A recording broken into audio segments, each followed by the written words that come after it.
protein. So this one is to bring the bounce back. It is in its rawest form, and that's because it depends on you as to how much protein you need or an uplift that you need from your curls. When do you need to use protein?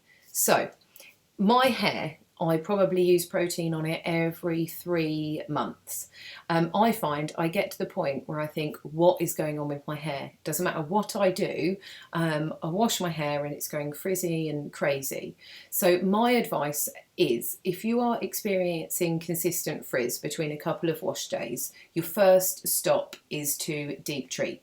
So deep treat, use your treat it and mix it with your co-wash. Do that a couple of times. If that is not making any difference to your hair probably needs a protein boost.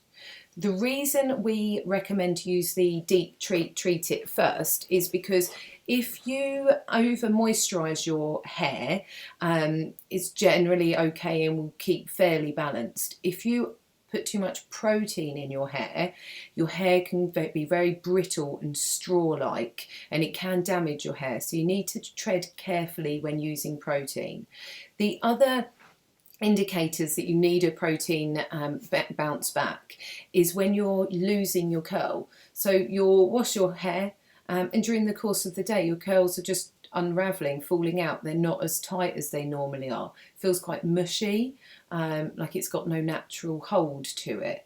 They're all indicators that you need a bit of a protein boost. So as I said, treat it once or twice first, definitely, to see if you have any improvement, because that's a step that lots of people skip, and it's really essential in the method to keep your curls moisturized. So if that hasn't worked, let's talk about how we can use protein to get that bounce back of curls.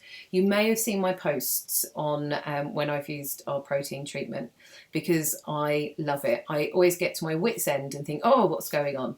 And remember, that is probably time I did a protein treatment. And once I do, my curls just soak it up and they love it. I try not to do it too regularly because I've never been in the position of having a protein overload. And if I had dry, brittle hair that I had to keep washing with whoops to try and get the protein out, I think it would drive me mad. So I just tread carefully. The other reason it's granulated is because it can be used as much or as little as you want. So I tend to use 3 teaspoons of this mixed with 300 ml of boiling water. I then leave it to cool until it's lukewarm to warm. So be really careful. I don't want anyone to hurt themselves. So leave it to cool. So that's 3 tablespoons with 300 millilitres of water. So just in a glass jug, mix it up and then leave it to cool. Once it has cooled, you literally just pour it over your hair. There's no fanciness for it. It doesn't need to be mixed with anything. So just pour it over your hair, pop on your hair turban and leave it on for an hour or so. And if you're not sure if you need a protein treatment, maybe use a weaker mix, a teaspoon to 300 ml. If your hair reacts well, then do it again with a slightly more. If you don't see a difference, add more protein and leave it in for longer. But all you need to do is put it over your hair and leave it on your hair. I leave it on my hair for about an hour.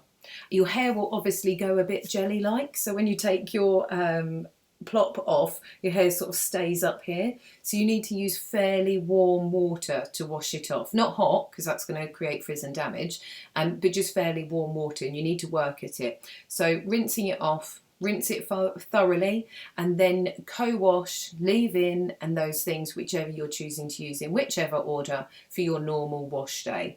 I'd love to see your posts about your protein bounce back and see what it looks like. But if you have any questions, just drop me a message, find me on social media and just ask away.